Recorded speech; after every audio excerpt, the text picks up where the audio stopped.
As of May 6, 2026, the most important trade story in North America is not happening in a boardroom, and it is not happening quietly. It is happening in public, through tariffs, countermeasures, negotiations, and warnings that the economic relationship between the United States and Canada is under real strain. What makes this moment so significant is that the two countries are not distant competitors. They are deeply connected partners, tied together by supply chains, energy flows, manufacturing networks, and one of the world's largest free trade systems. Yet now, under President Donald Trump and Prime Minister Mark Carney, that system is being tested in a way it has not been tested in years. Reuters reports that the upcoming USMCA review, due by July 1, has become the central battlefield, while Ottawa is openly saying it will not allow Washington to dictate the terms. At the heart of this conflict is a simple but explosive question. Who gets to shape the future of North American trade? For Trump, tariffs are not just a policy tool. They are leverage. The White House says his administration has strengthened tariffs on steel, aluminum, and copper imports in order to rebuild American industry and protect domestic workers. In the official fact sheet, the White House states that steel and aluminum tariffs were raised to 50%, and copper was added to the same tariff framework. That is a huge shift in the trade environment, because these are not minor niche products. These are core industrial materials used in construction, manufacturing, transportation, defense, and technology. For Canada, a country whose economy depends heavily on cross-border trade, that kind of pressure is not abstract. It is immediate, concrete, and expensive. Mark Carney's response has been equally direct, but very different in tone. Reuters reported that Carney said Canada is not a supplicant and will not allow the United States to dictate the terms of the USMCA review. He also said the review may take time and should end in a mutually successful outcome, not a one-sided demand list. That matters because Carney is not talking like a politician looking for a soundbite.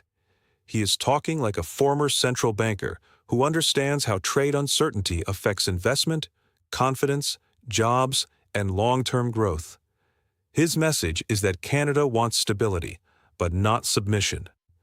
Reuters also reported that Carney's comments came in the middle of a wider tension over tariffs Trump imposed on Canadian imports last year, which pushed Canada to think harder about reducing dependence on the U.S. market. The reason this is so serious is because the USMCA is not just another treaty on paper. It is the framework that underpins much of Canada's modern economy. Reuters reported that around 70% of Canada's exports go to the United States, and that about 85% of goods flowing to the U.S. are exempt from tariffs under the agreement. That has helped shield Canada from even worse damage, and economists have said it helped Canada avoid recessionary pressure. But the same Reuters report also makes clear that the agreement is now being complicated by tariff tensions and by the uncertainty surrounding its review.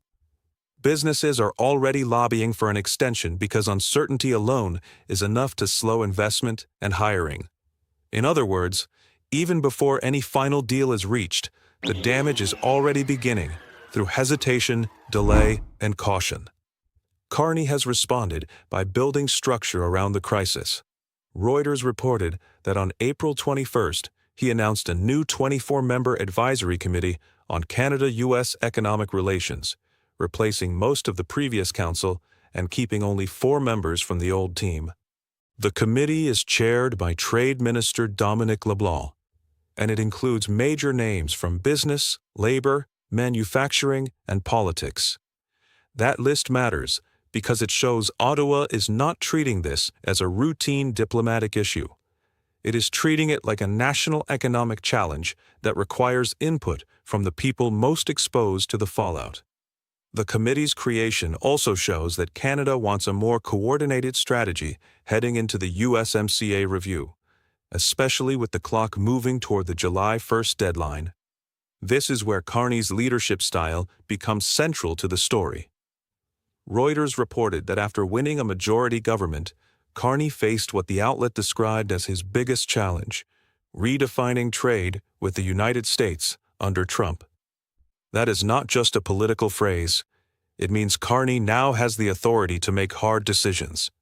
But he also has to deal with intense pressure from industries, provinces, and voters who do not want a trade war. He has to protect Canadian workers without provoking a collapse in the relationship with the U.S. He has to push back without appearing reckless. And he has to do all of that while the United States is applying tariff pressure and demanding concessions before formal negotiations even begin. That is a difficult balancing act, and it explains why Ottawa is moving carefully but firmly. The United States, meanwhile, is sending a very different signal. According to Reuters, U.S. Trade Representative Jamieson Greer has warned that if Canada does not engage on broadening the rules of origin, Washington may need to impose other border controls. That's a serious threat, because it suggests the Trump administration is not only using tariffs, it is also considering broader restrictions that could affect how goods move between the two countries. Greer's comments show the U.S. sees the review as an opportunity to pressure Canada into accepting changes Washington wants. That approach is exactly what Carney is rejecting. He is saying the U.S. can negotiate, but it cannot dictate. That difference in philosophy is now at the center of the trade clash. One of the clearest signs that this conflict is already affecting real people is the way Canada is responding inside its own economy. Reuters reported that Canada has already responded to U.S. tariffs with its own countermeasures, while several provinces have banned the sale of U.S. alcohol. Reuters also noted that Canadian visits to the United States dropped by 22% in 2025. That is a strong sign that the dispute is spilling beyond official negotiations and into public behavior, consumer choices, and everyday commerce. Trade wars do not only happen in cabinet meetings. They show up in provincial policy, in border traffic, and in the way people think about buying from a neighbor that now feels less predictable. The numbers behind Canada's trade behavior are also changing in a way that reveals a deeper strategic shift. Reuters reported that in March 2026, Canada swung to a merchandise trade surplus of $1.78 billion, with exports rising 8.5% to $72.8 billion. Exports to the United States also increased, but Canada's share of exports going to the U.S. fell to 66.7%, the lowest ever recorded. At the same time, exports to non-U.S. countries hit another record high. That tells us something very important. Even while trade with the U.S. remains essential, Canada is actively trying to diversify. It is not trying to abandon the American market. It is trying to reduce the risk of depending on it too heavily. That is exactly what Carney has been saying publicly, and the data now shows that shift is already underway. Canada's federal government is also putting money behind that strategy. On May 4, 2026, the Government of Canada announced a new £1 billion Business Development Bank of Canada program and an additional £500 million for the Regional Tariff Response Initiative. The official release said the government would continue to protect and strengthen sectors most affected by U.S. tariffs. That is not a vague statement. It is a direct economic response to pressure from Washington. It means Ottawa is now prepared to support the industries that are being hit hardest, rather than simply hoping the dispute ends quickly.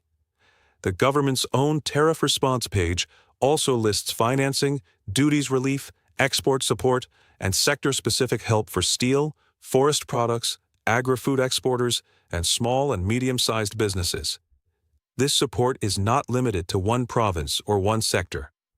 Reuters and official Canadian releases show a broad pattern of labor market and retraining support across the country. The federal government partnered with Ontario, British Columbia, Saskatchewan, Quebec, and Prince Edward Island on tariff response measures designed to help workers in steel, automotive, lumber, and other affected industries adapt, retrain, and stay employable. In Prince Edward Island, Ottawa and the province announced nearly 3.1 million Canadian dollars in new support for workers directly or indirectly affected by global tariffs. In Ontario, the federal-provincial response is designed to help about 27,000 workers build new skills. That matters because it shows the Canadian government believes tariffs are not a short-term shock. It believes they are a structural risk that requires a workforce strategy, not just a trade statement. The auto industry is one of the most exposed sectors in this fight. Reuters reporting on the new Canadian Trade Committee made clear that industry leaders and automotive parts representatives are deeply involved because the sector depends on uninterrupted North American trade. When Carney says the U.S. Canada relationship must be renegotiated carefully, this is one of the main reasons why. The auto supply chain is not national in the old sense. It is continental. Parts cross the border multiple times before a vehicle is finished. Tariffs on steel, aluminum, copper, or finished vehicles can quickly raise costs, interrupt production, and reduce competitiveness. That is why business groups have been pressuring Ottawa to secure an extension or clarity before investment and hiring slow further. Trump's tariff policy is especially disruptive because it targets exactly the kinds of goods that are most embedded in North American manufacturing. The White House's fact sheet shows the administration explicitly linking tariffs on steel, aluminum, and copper to industrial revival and foreign investment in the United States. But Canada sees that same policy as a direct threat to a deeply integrated production system. If one country raises costs on core materials, those costs ripple across construction firms, factories, auto plants, machinery producers, and consumer goods companies. In this kind of environment, even a small policy change in Washington can affect employment and prices in Ontario, Quebec, Alberta, Michigan, and beyond. That is why this issue is much bigger than a tariff headline. It is about the architecture of industrial North America. Energy is another major pressure point. Canada is one of the largest foreign energy suppliers to the United States, and its exports include crude oil and other resource products that are crucial to the North American economy. Reuters reported that in March 2026, energy exports rose sharply, helping fuel Canada's trade surplus. That matters because it shows resource exports are still central to Canada's economic resilience, even during tariff stress. At the same time, the political reality is changing. Carney and Canadian officials are increasingly talking about diversification, strategic autonomy, and protecting sectors that are vulnerable to U.S. policy shifts. When a country begins planning around the possibility of its closest partner becoming less predictable, that is a major geopolitical change, not just a commercial one. What makes Carney particularly interesting in this moment is that he is not responding like a populist. He is responding like a technocrat and an institution builder. He has said Canada must reduce heavy reliance on the U.S. market. He has created an expanded advisory structure. He has supported tariff-hit industries. And he has signaled that Canada wants the relationship to remain constructive, but not one-sided.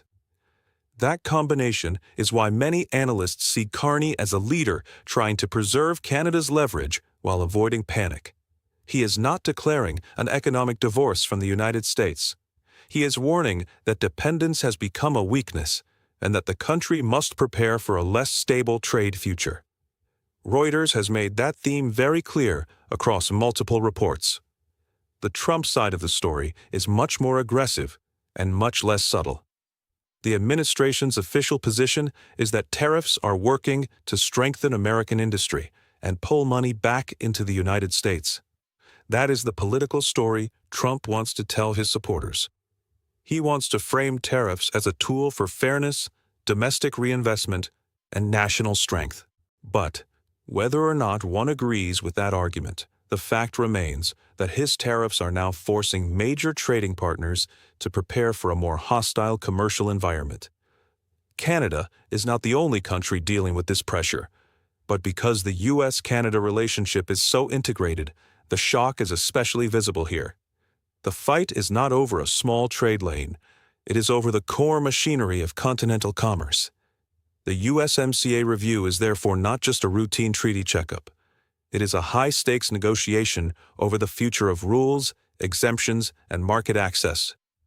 Reuters reported that the three countries are due to finish their work by July 1st, but Canada has no formal date yet for talks with the U.S., and officials on both sides say there are still irritants to resolve.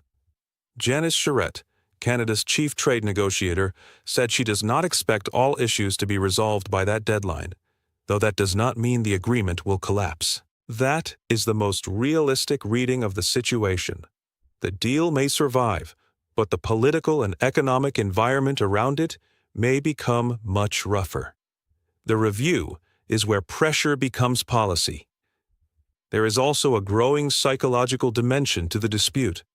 The longer tariffs remain in place, the more companies begin to think in terms of risk management instead of growth. Businesses delay investments, employers hesitate to hire, supply chain planners look for alternatives. Exporters shift attention to other markets. The Reuters reporting on Canada's expanding non-U.S. exports is important because it shows that the diversification response is not just political rhetoric. It is already showing up in trade data.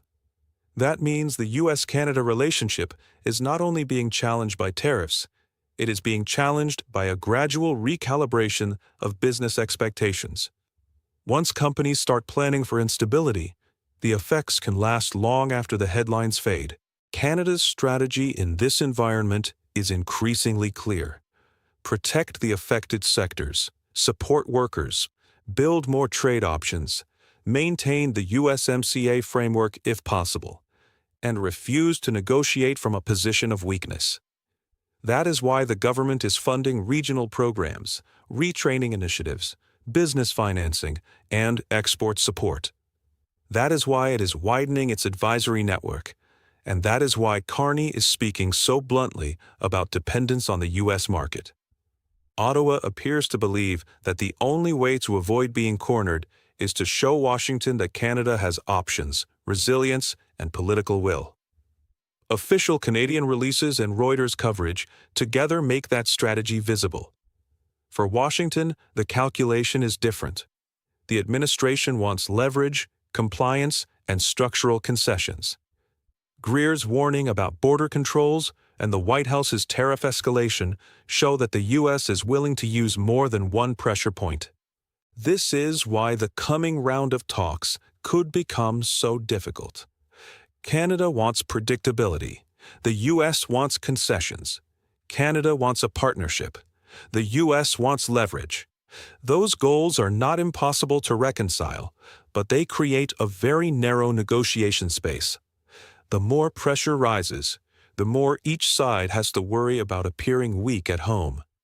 That is how trade disputes harden into political standoffs.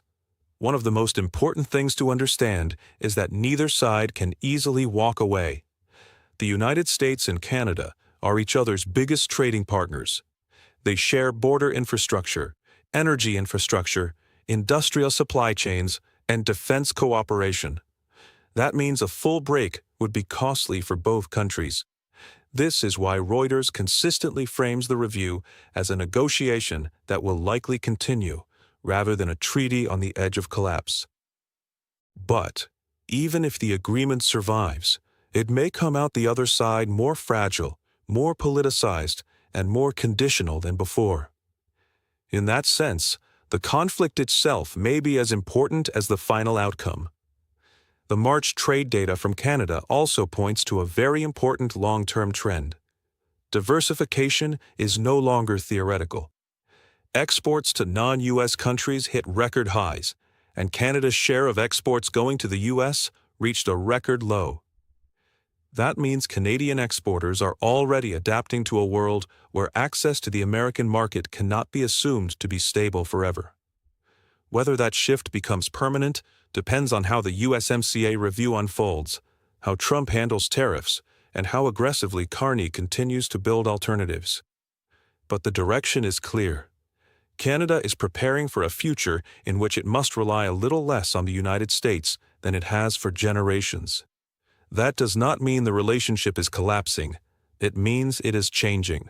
And change is often uncomfortable when it comes to trade between neighbors that have grown used to a high level of integration. The U.S.-Canada relationship has always been one of the most stable in the world. But stability can create complacency, and complacency can become vulnerability when a new political era brings new economic tactics. That is what makes this moment so important. Trump is using tariffs to force a reset. Carney is trying to protect Canada from being pushed around while preserving the underlying relationship. The result is a trade confrontation with real consequences for factories, workers, investors, and consumers on both sides of the border.